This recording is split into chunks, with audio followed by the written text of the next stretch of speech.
नमस्कार, मार्केट का पंचनामे में आप सभी का स्वागत है। मैं हूं आपके साथ श्रेया ठाकुर। मेरे साथ मौजूद है आज मार्केट एक्सपर्ट आशीष बहेती जी, जो अगले 20 मिनट आपके सवालों के जवाब देंगे। एक बार फिर से स्वागत है आशीष जी आपका मार्केट का पंचनामा में। Very good evening to you. आपसे बातचीत करेंगे, एड्रेस करेंगे क्वेश्चंस, क्वेरीज हमारे दर्शकों के। लेकिन उससे पहले एक नजर मार्केट की क्लोजिंग पे देख लेते हैं, आज किस तरीके से क्लोजिंग हुई है। आखिरी सत्र था आज हफ्ते का, फ्राइडे, और क्लोजिंग बेहद खराब। निफ्टी देखिए लगभग 1.5% ज्यादा करेक्ट होकर 345 अंकों की गिरावट यहाँ पे 22,904 के लेवल पर क्लोज हुआ है। बैंक निफ्टी बहुत कोशिश की इसने संभलने की पूरे सेशन में आज, लेकिन इन रेड ही क्लोज होता हुआ नजर आया। हालांकि निफ्टी के कंपैरिजन में इसकी क्लोजिंग थोड़ी बेहतर है। 94 अंकों की गिरावट यहाँ पर ये और देखने को मिली। सेंसेक्स देखिए यहाँ पे भी गिरावट 1.5% करीब 75,364 के लेवल पे क्लोजिंग हुई है सेंसेक्स की। मिड कैप यहाँ पे 1500 अंकों से ज्यादा की गिरावट आपको देखने को मिलेगी। स्मॉल कैप खराब गिरावट के साथ क्लोज हुआ है। स्मॉल कैप ब्रेथ आपको काफी ज्यादा खराब दिखेगी। एडवांसेस डिक्लाइंस अच्छे थे नहीं। और सेक्टर स्पेसिफिक नजर डालें आप तो मात्र फिनेंशियल सर्विसेज और एफएमसीजी इन ग्रीन क्लोज होने में कामयाब हुआ है। बहुत नेग्लिजिबल बढ़ोतरी एफएमसीजी में थी, लेकिन चौतरफा आप देखें बिग वाली मार्केट में देखने को मिली। आईटी, फार्मा, मेटल, ये सारे जो पैक हैं, जाइंट पैक्स, वहां पे भारी बिक वाली। आईटी कल भी लुढ़का था, आज भी 3.5% ज्यादा लुढ़का। फार्मा देखिए 4% से ज्यादा की गिरावट यहाँ आती हुई नजर आई, जिस तरीके से ट्रंप ने जब कहा कि अभी फार्मा में हम टैरिफ लगा सकते हैं और ऐसे टैरिफ लगाएंगे जो आप सोच भी नहीं सकते। हालांकि उन्होंने ग्लोबली इस की बात की, लेकिन निफ्टी फार्मा में हमें ज्यादा गिरावट देखने को मिली। रियल्टी देखिए लगभग 3.25% के करीब टूट गया। तो आज की मार्केट काफी खराब थी, ब्रेथ खराब। स्टॉक स्पेसिफिक मूवमेंट हमें थोड़े एफएमसीजी स्टॉक्स में देखने को मिले। एचयूएल, नेस्ले, आईटीसी जैसे स्टॉक्स में थोड़ी तेजी थी। इसके अलावा आप देखिए फिनेंशियल सर्विसेज में थोड़ी तेजी थी। बजाज फाइनेंस Q4 अपडेट अच्छे थे, तो वहाँ पे टॉप गेनर्स में शामिल था। एचडीएफसी बैंक देख ले Q4 अपडेट अच्छे थे, और ब्रोकरेजेस भी बुलिश थे, तो वहाँ एक तेजी देखने को मिली। लेकिन मेटल पैक, आईटी पैक और फार्मा पैक के सारे स्टॉक्स करीब करीब डीलों के आसपास क्लोज हुए हैं। तो इस तरह की मार्केट की क्लोजिंग देखने को मिली। सबसे पहला सवाल आशीष जी, ये जो मेरे जहन में है, सभी के जहन में है, यहाँ से अब क्या करें? ये टैरिफ का खतरा जो कल हम एक अनुमान लगा के चल रहे थे कि टल गया है, वो आज दिखा दिया बाजार ने कि नहीं, इट्स गोना लिंगर ऑन। आपको क्या लगता है, सोमवार के लिए यहाँ से शॉर्ट कैरी करना चाहिए, या फिर बहुत बोल्ड हो जाए और लॉन्ग जाए, या फिर न्यूट्रल रहें? क्या रणनीति आप सुझाएंगे? गुड आफ्टरनून श्रेया जी। देखिए, लॉन्ग तो सर्टनली किसी भी एंगल से अभी सलाह नहीं रहेगी, क्योंकि जिस हिसाब से आज सेलिंग हुई है, मार्केट ब्रेथ काफ़ी ख़राब हुई है। सारे सेक्टर्स आज सिर्फ एचडीएफसी और अगर बजाज फाइनेंस को निकाल दे तो आप ये जो गिरावट है ये और ज़्यादा बढ़ते हुए देखने मिल सकती थी। हम्म। तो जो थोड़ा बहुत सपोर्ट निफ्टी में स्पेसिफिकली बैंक निफ्टी में देखने मिला वो एचडीएफसी के 1.25% के कंट्रीब्यूशन के कारण देखने मिला है। तो मार्केट ब्रेथ काफ़ी ख़राब है। जिनके पास भी शॉर्ट है बने रहे। हमें लग रहा है कि अब 22,600 मार्केट वापस टेस्ट करेगा और शायद उसे तोड़कर 22,300 तक भी जा सकता है। तो अपने शॉर्ट्स में बने रहें। सिर्फ जो है स्टॉप लॉस को नीचे ट्रेड करके लेकर आ जाए। 23,100 के आसपास में अब स्टॉप लॉस रखे जिनके पास भी शॉर्ट है। सिमिलरली बैंक निफ्टी में भी हमारी सलाह आफ्टरनून शोज में भी यही थी कि जिनके पास लॉन्ग है अब एग्जिट कर लें यहाँ पर। हम्म। थोड़ा सा वेट एंड वॉच है बैंक निफ्टी में। अभी जल्दी ना करें बैंक निफ्टी में लॉन्ग जाने की, क्योंकि हमने कल तक देखा था पीएसयू बैंक्स में अच्छा मोमेंटम था। आज एचडीएफसी का कंट्रीब्यूशन था और आईसीआईसीआई में भी स्ट्रेंथ बनी हुई है। भले ही आज रेड में था, इनफैक्ट आईसीआईसीआई भी आज ग्रीन में ही था, एक्सिस भी ग्रीन में था। तो ओवरऑल बैंक निफ्टी में स्ट्रेंथ है। बैंक निफ्टी अभी नो ट्रेड जोन में है। अगर कोई ट्रेड बनता भी है तो बैंक निफ्टी में लॉन्ग साइड बनता है। निफ्टी में तो सर्टनली शॉर्ट में ही बने रहने की सलाह रहेगी। निफ्टी में फिलहाल शॉर्ट में बने रहे। बैंक निफ्टी रिलेटिवली ठीक ठाक परफॉर्म करता हुआ नजर आ रहा है, लेकिन न्यूट्रल ही रहे आप। जैसे कि आपने बताया Ashish, HDFC bank, ICICI bank, Axis bank, Kotak Mahindra bank, सारे प्राइवेट बैंक्स आप देखिए इन ग्रीन ही क्लोज हुए हैं। अब चलिए कुछ सवाल लेते हैं, लेकिन उससे पहले मेरा सवाल ये आशीष जी, वेदर कैसा है पुणे का? जी, काफ़ी अच्छा है। कल तो बारिश थी, इनफैक्ट ओले भी गिरे। तभी मैंने थोड़ी सी मैंने गर्मी देखी से आपकी राहत मिली है। स्टोरी मैंने देखी जी, आपकी स्टोरी। थोड़ी मैं सोचा ठीक है, बिल्कुल। अब बारिश थी कल, एंजॉय कर रहे थे आप वेदर, तो आज गर्मी से जी, राहत मिल रही होगी आपको। जी। तो क्या करते हैं आप जब बारिश होती है? चाय पकौड़े ये सब खाते हैं कि नहीं, आप फुल डाइट पर हैं अभी? नहीं नहीं, बच्चों के साथ थोड़ा सा मजा आता है। दो हाँ। डॉटर्स है मेरी, तो उनको बड़ा मजा आता है बारिश में। जी बिल्कुल, फैमिली टाइम बारिश काफ़ी ज़्यादा अच्छा लगता है।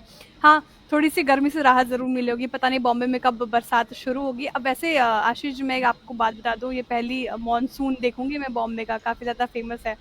Let's hope for the best.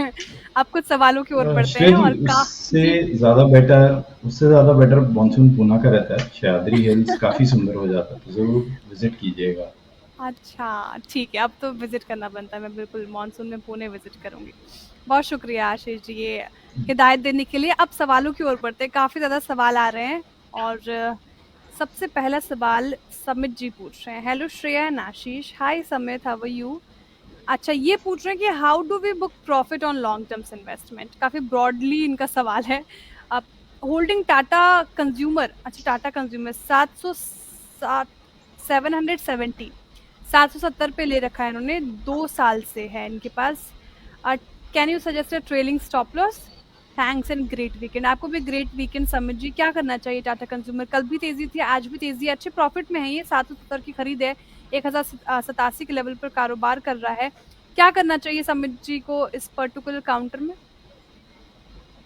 जी देखिए, डोमेस्टिक फेसिंग कंपनीज और स्पेसिफिकली एफएमसीजी और डोमेस्टिक कंजम्पशन कंपनीज में इतना इशू नहीं है, और वो चार्ट्स पे भी विजिबल है। इन लेवल पे भी आज एफएमसीजी में बाइंग देखने मिली, और हमें लगता है कि अब सेक्टर रोटेशन हो रहा है। यहाँ से डिफेंसिव जो थे, एक फार्मा काउंटर माना जाता है और एक एफएमसीजी। फार्मा में तो हम्म। सर्टनली वो टैरिफ के कारण प्रेशर बन गया है अब, लेकिन एफएमसीजी एक गो टू पॉकेट बन गया, जहाँ मार्केट हाइड करने की कोशिश करेगा या लॉन्ग्स ढूंढने की कोशिश करेगा।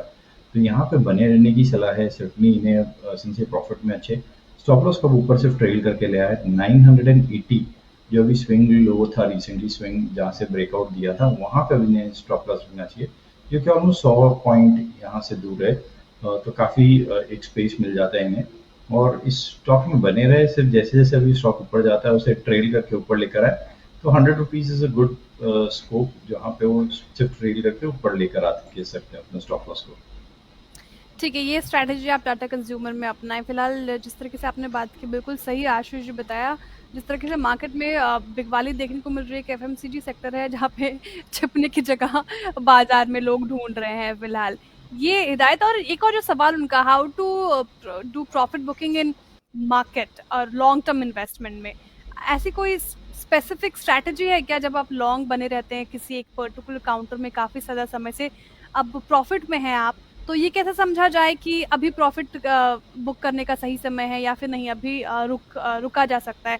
क्योंकि क्योंकि आशीष जी, एक और आज जब मैं ट्रेडर्स हॉटलाइन कर रही थी, तो एक हमारे साथ कॉलेज जुड़े थे, प्रवीण जी उनका नाम भी याद है मुझे, बीएससी में वो उन्होंने 500 रुपए पे स्टॉक लिया था कोविड के टाइम पे, उनका कहना है, और काफी ज्यादा अच्छे खासे प्रॉफिट में थे। पार्शियल प्रॉफिट बुकिंग हालांकि उन्होंने की थी, लेकिन उनका कहना था कि अब क्या करें।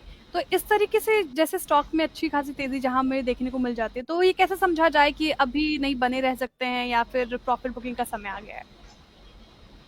जी देखिए, एक छोटा सा थंब रूल तो बता सकता हूँ कि अगर कोई स्टॉक आपने लिया और उसमें 100% तक का रिटर्न बन गया है, तो वहाँ पे अपना जो कैपिटल है उसे फ्री ज़रूर कर ले, और जो प्रॉफिट्स है उसे राइड करे।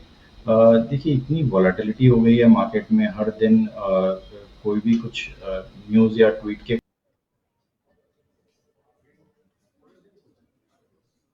आशीष जी फ्रीज हो विद इन गए, अ वीक। हाँ आ रही तो है, इतनी जी जी। वॉलेटिलिटी में आपको पार्श जी, इतनी हम्म। वोलेटिलिटी में पार्शियल प्रॉफिट बुकिंग करना ही पड़ेगा, क्योंकि अगर आप वो लॉन्ग टर्म भी आपका विजन है, लेकिन स्टॉप लॉस एकदम मैंडेटरी है स्टॉक्स में। तो एक थंब रूल तो बता दिया कि 100% अगर रिटर्न मिल गए हैं इस पर्टिकुलर काउंटर से कोई एक, तो वहां पे पार्शियल प्रॉफिट बुकिंग कर सकते हैं। एमएच एक्सप्लोरर जी पूछ रहे हैं, Shreya ma'am good evening. Good evening MH explorer ji, अगर आप अपना नाम भी बता पाते तो मैं अच्छी तरीके से और गुड इवनिंग कर पाती आपको। मेटल के बारे में क्या व्यू होगा अप्रैल में? मेटल में व्यू आशीष जी, भयंकर मार पड़ी इस पर्टिकुलर सेक्टर को भी। एक तो ग्लोबल रिसेशन का खतरा, साथ ही चाइना रेटिंग डाउनग्रेड, सारे स्टॉक्स देखिए टॉप लूजर्स में शामिल, आज ऑलमोस्ट डे लो पे क्लोज हुए हैं। अब यहाँ से आउटलुक, हालांकि आप चार्ट्स देके ही इंडिकेट कर पाएंगे, लेकिन फिर भी मेटल पैक पर क्या राय रहेगी आपकी? जी, देखिए मेरे को लगता है थोड़ा ज़्यादा ओवर रिएक्शन हो गया है। ऐसा नहीं है कि हम्म। कल से कंज़म्पशन बंद हो जाएगा सिर्फ़ टैरिफ के कारण। मेटल कंज़म्पशन जो है मेटल एंड क्रूड का कंज़म्पशन उतना ही लेवल पे कंटिन्यू रहेगा, भले टैरिफ रहे या नहीं रहे। मार्केट अपने आप को एडजस्ट कर लेगा इंक्लूडिंग दिस टैरिफ। तो यहाँ पे मुझे लग रहा है कि थोड़ा-सा आज ओवर रिएक्शन था, बट ओवरऑल सारे चार्ट्स खराब हो चुके हैं। टाटा स्टील से लेकर हिंदुस्तान कॉपर जैसे स्टॉक्स में 8 से 10-10% तक की गिरावट देखने मिली है। यहाँ पे अभी लॉन्ग ढूँढने की कोशिश ना करें, फॉलिंग नाइफ को पकड़ने की कोशिश ना करें। थोड़ा-सा कहीं नीचे मिलता है टाटा स्टील जैसा काउंटर जो कि 134 का जो ज़ोन है एक स्ट्रॉन्ग सपोर्ट एरिया, अगर वहाँ कहीं ये गिरावट में आता है, तो ज़रूर लॉन्ग टर्म के लिए इसमें वापस पोज़ीशन बनाई जा सकती है। तो जिस तरीके से कंजप्शन भी बंद नहीं होगा, बहुत जग जाहिर सी बात है, स्वाभाविक सी बात है, तो ओवर रिएक्ट किया है बाजार ने। और क्योंकि आप देखें आशीष जी, हेडलाइन भी ऐसे आ रही थी फार्मा सेक्टर के लिए, जो हेडलाइन ट्रम्प जी ने बोला कि ऐसे टैरिफ लगाएंगे जो आपने कभी सोचा भी नहीं होगा, उस पर लोग पैनिक कर रहे हैं। बाजार ने ऐसे रिएक्ट किया है, तो ओवर रिएक्शन देखने को मिला है आज, नो डाउट। राहुल जी का सवाल एड्रेस करते हैं, इंडसइंड बैंक पे पूछ रहे हैं, एक बार चार्ट रखिए इंडसइंड बैंक का। काफी ज्यादा ये भी आज उसमें गिरावट देखने को मिली, इन रेड ही क्लोज हुआ इंडसइंड बैंक। और ब्रोकरेजेस का व्यू अगर मैं बताऊं आपको आशीष जी, तो सेल साइड की कॉल आई है, दम नहीं दिख रहा इंडसइंड बैंक में, काफी ज्यादा स्टॉक वोलेटाइल है। आप देखें जिस तरीके से सीईओ के पद में फेरबदल, फिर बहुत सारे और भी फैक्टर्स हैं जो कहीं ना कहीं ड्रैग कर रहे हैं इंडसइंड बैंक को। चार्ट्स पे कैसा प्लेस है इंडसइंड बैंक, जिनके पास है, क्योंकि इनकी खरीद तो 637 की है, 682 पे ये कारोबार कर रहा है अभी फिलहाल, फिर भी बचे हुए हैं। क्या करना चाहिए इनको, यहाँ से निकल जाना चाहिए या फिर होल्ड कर सकते हैं? जी, देखिए हमारी सलाह रहेगी कि यहाँ से एक बार अगर सिंसे प्रॉफ़िट में है तो यहाँ प्रॉफ़िट बुक कर लें, क्योंकि इश्यूज़ काफ़ी ज़्यादा है और कॉर्पोरेट गवर्नेंस के इश्यूज़ मार्केट इतनी ईज़िली उसे डाइजेस्ट नहीं कर पाता है और उसे टाइम लगता है। जब तक उस स्टॉक में 2-3 क्वार्टर के रिज़ल्ट्स नहीं आएँगे अच्छे और उसके बाद मैनेजमेंट में एक जो कमेंट्री है, वो काफ़ी चेंज नहीं होगी, तब तक इस स्टॉक में कोई बड़ी री-रेटिंग या बड़ा मोमेंटम ऊपर साइड में नहीं देखने मिलेगा। जिस हिसाब से शॉर्ट्स बने हैं, हमें लग रहा है चार्टिकली भी जब तक ये 800 के पार नहीं निकलता तब तक इसमें कोई किसी भी तरीके से बाइंग इंटरेस्ट नहीं बनेगी। कोई भी पुल बैक आएगा तो वहाँ जो सेलिंग है वो कंटिन्यू रहेगी। तो यहाँ पे इन्हें प्रॉफिट बुक करने की सलाह रहेगी। ठीक है, कोई भी पुल बैक आए प्रॉफिट बुक करें। आप तो फिलहाल प्रॉफिट में ही, तो प्रॉफिट बुक करके निकल सकते हैं इंडसइंड बैंक से। एक बार एचडीएफसी बैंक का चार्ट रख लेते हैं, वहाँ पे तेजी थी आज के सेशन में। क्वार्टर 4 अपडेट काफी ज्यादा मजबूत और ब्रोकरेजेस भी पहले भी बुलिश थे आशीष जी, और क्वार्टर 4 के बाद भी आप देखें मैक्सिमम ब्रोकरेजेस बुलिश ही नजर आ रहे हैं। अच्छा खासा टारगेट प्राइस दिया है इस पर्टिकुलर काउंटर को, 1817 पे 1.5% की मजबूती यहाँ पे। क्या करना चाहिए एचडीएफसी बैंक को, जो है वो बने रहे, और जो फ्रेश बाइंग करना चाह रहे हैं क्वार्टर 4 से पहले, क्या उनको सलाह मिलेगी? जी, देखिए बहुत अच्छा चार्ट स्ट्रक्चर बना हुआ है एचडीएफसी बैंक का और आज भी पूरे मार्केट को सपोर्ट देने में यही सफल रहा है। हमें लग रहा है कि अब इंटरेस्ट रेट जो गिरावट का साइकिल है वो स्टार्ट हो सकता है यहाँ से। नॉट जस्ट इंडिया में, यूएस में भी अब फेड थोड़ा सा वो हो जाएगा कि उन्हें इंटरेस्ट रेट अब कट करना पड़ेगा थोड़ा, तो यहाँ से ये बैंक्स के लिए बेनिफिशियल हो जाएंगे। तो होल्ड करें जिनके पास भी लॉन्ग पोजीशन है। कोई गिरावट आती है तो 1780 के जोन में अगर ये मिलता है तो वहाँ पे और पोजीशन लॉन्ग करने की सलाह रहेगी। तो एक स्टॉप लॉस मेंटेन करना चाहिए, वो 1760 का एक ऐसे मेंटेन करे। हमें लग रहा है शॉर्ट टर्म में इसमें 1900 तक का भी जोन देखने मिल सकता है। 1760 का स्टॉप लॉस लगाकर आप होल्ड करें इसको, और 1900 के लेवल देख रहे हैं आशीष जी, काफी ज्यादा स्टॉक में स्ट्रेंथ नजर आ रही है। चलिए, बहुत बहुत शुक्रिया आशीष जी हमारे साथ जुड़ने के लिए, और आफ्टर मार्केट इम्पैक्ट और तमाम सवालों के जवाब देने के लिए डिटेल में। साथ ही दर्शकों का भी बहुत बहुत आभार, इतनी तादाद में आप हमारे साथ जुड़ते हैं, अपने सवाल पूछते हैं। मुझे बहुत ही यकीन मानिए, मुझे बहुत ही तकलीफ होती है जब मैं एक एक के सवाल नहीं ले पाती हूँ, लेकिन जिनके सवाल रह गए होंगे वो दोबारा हमारे साथ सोमवार को जुड़े, अपने सवाल पूछे, उनसे राब्ता करने की कोशिश की जाएगी। इसी के साथ वक्त हो चुका है वाइंड अप करने का। बहुत शुक्रिया सर, हैप्पी वीकेंड, और दर्शकों को भी हैप्पी वीकेंड। एंजॉय कीजिए सैटरडे संडे, फिर मंडे से प्रेशर लेंगे मार्केट का। तब तक के लिए देखते रहिए एनबीएस आवाज। नमस्कार।